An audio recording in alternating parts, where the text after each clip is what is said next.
Hey, it's Potato. I want to make a video going over how I play first-person shooter like Overwatch with one hand, so people with a disability who want to learn how to do it can understand what I'm doing, and also for people without a disability who want to see the hardships that someone like me has to deal with for something as basic as movement. I want to not just go over how I play with one hand, but also how I maintain being in the top 10% of players, or mid-diamond. I know from my own experience that a lot of disabled players get this thought in their head saying like, just don't fuck it up for your team, don't make your team lose, because it stops feeling like about winning and it starts feeling like you're just trying to not throw due to your own disability. Now, after playing with one hand for nearly a year, I no longer have to worry about that, and I don't want to say carry because I hate the mentality of carrying, but I can comfortably say that I'm aiding my team in a way to winning a team fight instead of just avoiding a screw up. I'm going to start with what I used to play, and then I'll get into my play style, and then I'll get into more Overwatch specific things like heroes I tend to lean towards and what heroes are more difficult. This video is still going over how to play a first person shooter, but I'm going to be basing everything off of Overwatch since Overwatch is still a good reference point for any other first person shooter. With that said, we can get into it. So first thing you'll need to do is get yourself an MMO mouse. For anyone that doesn't know, an MMO mouse is a mouse with 12 buttons on the side. It doesn't really matter which one you use because in all honesty they're all pretty much the exact same. You're basically paying for which one you think is the prettiest. They all have 12 buttons on the side, 2 DPI buttons below the scroll wheel, and the scroll wheel can be pushed side to side. They also have this finger rest on the side, which can get really annoying because when playing with one hand you have to shift all your fingers over one, so your pinky gets kind of stretched out there. But we can get into finger related things later on. I personally use the Razer Naga Trinity, which is because Razer came across a post of mine a while back and sent me it for free because I brought up an issue I had with their older mouse. And I thought that was pretty dope of them. They don't pay me or anything. I just wanted to mention that because I thought it was nice of them. I've heard the Logitech G600 is pretty good, though I haven't used it before. The only difference between it and the Razer Trinity is that the G600 has this bit that can be screwed and unscrewed to adjust the position of the 12 buttons. I was worried when I saw that because I kind of figured it would be kind of wobbly since I figured they wouldn't be as locked in as something that would be built into the mouse. But I've heard from people that do use it that it's not wobbly, so kind of up to you on that one, but that's just my 2 cents. I'll put some links in the description for anyone that wants to check them out themselves. I've had a lot of people recommend some really weird mice, and a lot of people seem to recommend foot pedals for some reason, but in all honesty, an MMO mouse is probably your simplest, cheapest, and overall just best option out there. It's going to be a lot easier to get used to than one of those weird mice with an entire keyboard on it. The biggest issue you're going to come across when playing with one hand, and the big theme of this video, is trying to make things easiest to get used to so you can play like someone with 2 hands would. The less you have to focus on what you're actually pressing and such, the better. Once you get yourself an MMO mouse, you're going to need to set up your binds. Now something that you need to realize about binds is all your binds are based off of the games that you've played. If you use WASD, it's because every game you've played uses WASD. And if you use the arrow keys, it's because the games you played use the arrow keys. But with an MMO mouse, no games has binds for that. So you're kind of thrown into the dark about that kind of situation. After a bit of trial and error, I believe these are the best binds and the easiest to get used to. For a general first-person shooter, this is what they would look like instead. These binds are set up to allow you to split different tasks between each finger, so information that has to be sent to your hand is more organized and easier to process. Remember, you're trying to cram 2 hands worth of information into one hand, so it can really overload the senses.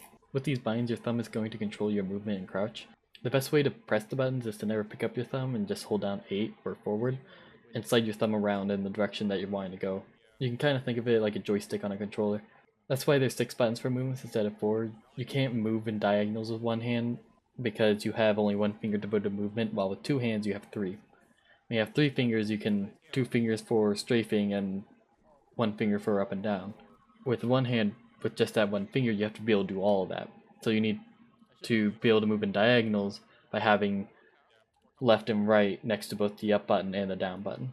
Most games nowadays have 2 bind options, but if they don't, most MMO mice have a way to change your button layout. Like Razer has Razer Synapse, where you can change it so 7 and 10 are bound to the same button.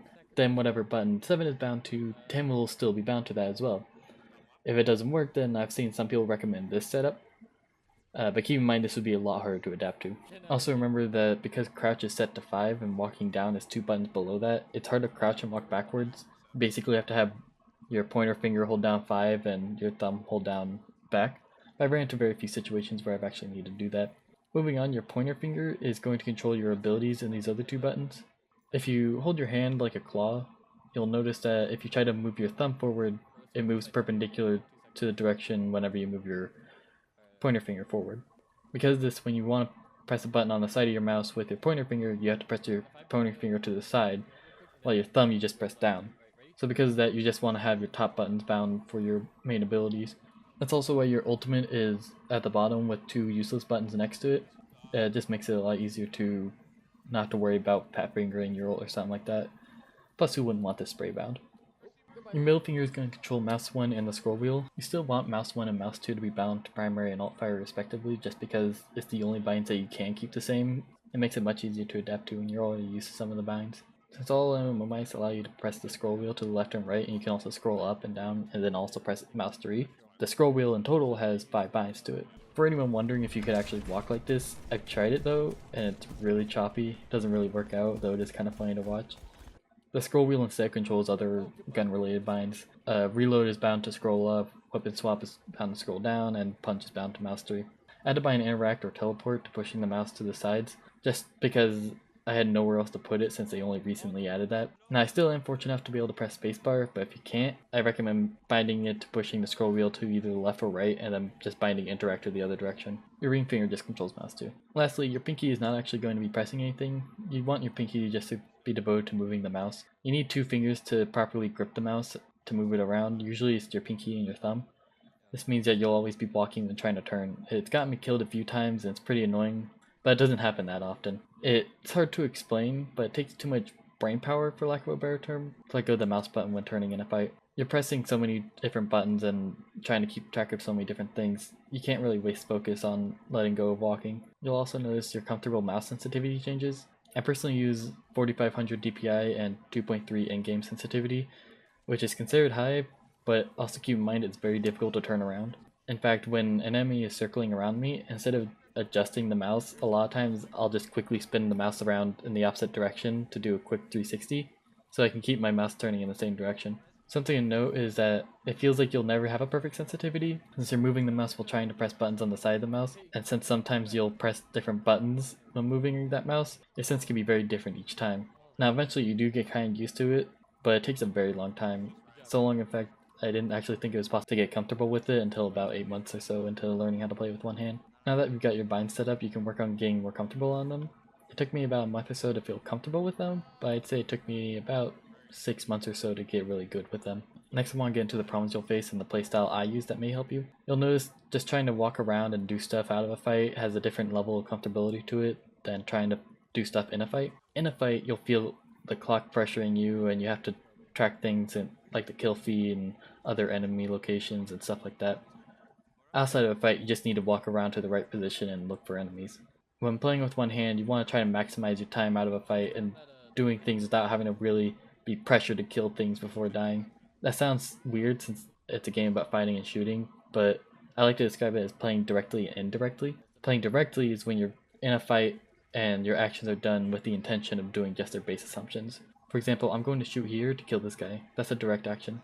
An indirect action is an action done either out of a fight or with the intention of more than just their base assumption.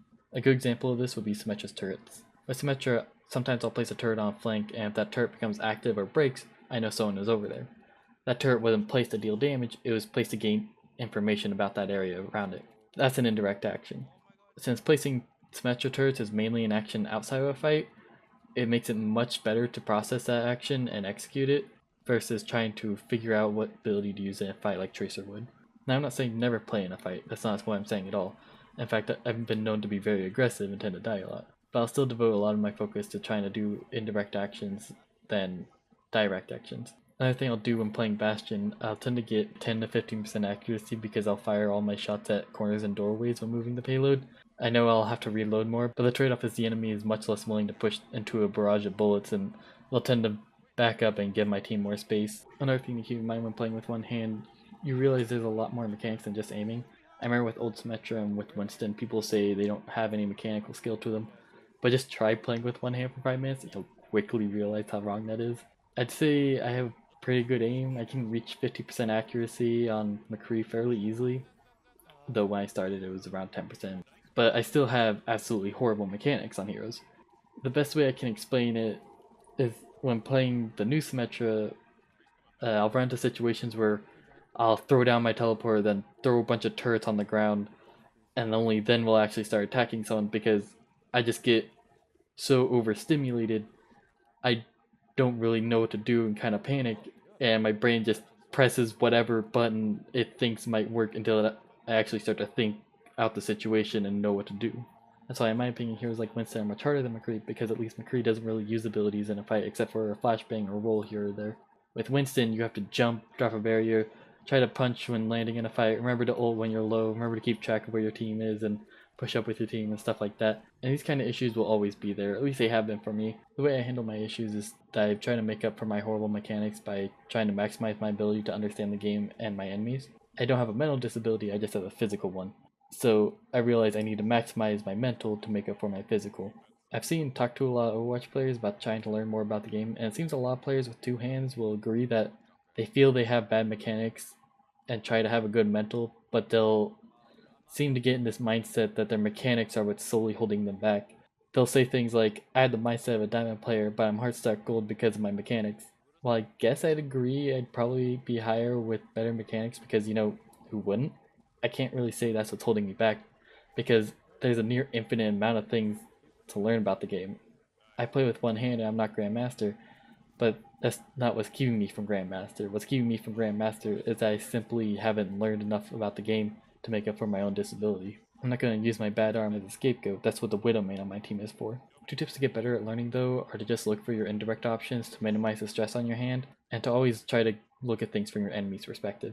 If you look at things from your opponent's perspective, and I mean really look, like play each hero for a total of 5 hours minimum just so you understand how people playing that hero think, and then whenever you're up against that hero, you can just crush that perspective because you understand it now. For example, sometimes I'm bad at tracking ults, but if I see a Reaper using Wraith to get in the middle of my team, odds are he is about to ult and I need to get out of there. Now hopefully that helps with understanding how I personally play, but I also want to get into heroes. Like I said earlier, Winston is much harder than McCree, and the most basic way of explaining that is that Winston requires more button presses than McCree in a fight. The more different button presses, the more information that has to be sent to your hand, and the less focus you have on everything else. So for me, the hardest heroes are the ones that are more dependent on their abilities. Heroes like Tracer and Doomfist are much more reliant on their abilities in a fight than McCree. You can think of it as who falls apart when Sombra hacks them. With McCree, you still have a relatively easy time when hacked, but with Tracer, you can't really do anything. Tanks are also inherently more direct, so they're harder for me in general. I used to say that Symmetra was the easiest hero for one-handed players, since not only does she have all these options for playing indirectly with shield generator and barrier, but she also had auto lock that took some edge off when trying to learn in the beginning. Now they've turned Symmetra into one of the more difficult heroes, close to how I described Junkrat and Mei are for me, but I'll make a video going over how I've adapted to those changes for any other one-handed Symmetra mains out there. Now I'd say the easiest hero for one-handed players would be something like McCree, Widow, or even Torb. As far as healers go, Mercy was one of the easiest for me as long as I kept Guardian Angel prefers beam target on and kept both Guardian Angel and beam sensitivities fairly high. I personally don't have toggle beam connection on, mainly because I just didn't know that option existed, but I'd imagine it'd be quite useful for other one-handed players. Lucio's kinda easy if you can balance your crossfade right.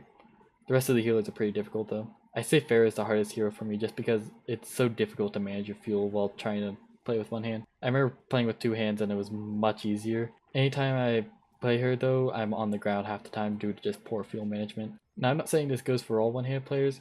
I've met one one-hand player who said Genji was the easiest for him and Ult Symmetra was so difficult. I've also heard of a Widow main with one hand and Masters. It can still vary a lot for other one-handed players about which heroes are the easiest. In closing though, I do want to note that I am in no way a pro at this game, but I'd like to say I am above average, and I want to make this video to help encourage other disabled players feel comfortable trying out first-person shooters like Overwatch and trying to improve. I know there's not a lot of disabled players out there, but I remember when I first started there was no one to watch, and I remember hearing several people tell me that it'd be impossible to reach a high rank with one hand because no one has done it. I don't want any other disabled players to feel like that and feel like there's no point in trying because me and other one-handed players have reached high ranks and continue to climb. It's not impossible to do well in this game with one hand. There's no reason to be discouraged from trying. With that said, I hope this helps a lot for anyone out there, and thanks for watching.